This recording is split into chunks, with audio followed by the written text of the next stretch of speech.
दोघंही इकडे चालत निघाले होते. अचानक पेशंटच्या मनात काय आलं कुणास ठाऊक, तो माणूस गरकन वळला आणि म्हणला, डॉक्टर साहेब जरा थांबा. डॉक्टर म्हणाले, काय रे बाबा काय झालं? तो म्हणला, नाही साहेब, मला एक महत्वाचं काम आहे. डॉक्टर म्हणाले, अरे आत्ताच तर मी तुला विचारलं तुझी तब्येत बरी आहे का? तू म्हणाला चांगली आहे.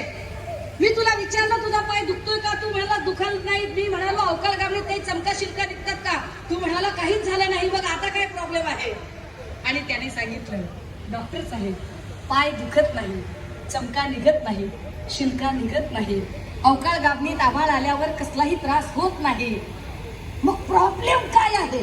पाय दुखत नाही, चमका निघत नाही, शिल्का निघत नाही, काही होत नाही, मग प्रॉब्लेम काय आहे? आणि तो माणूस बोलता झाला,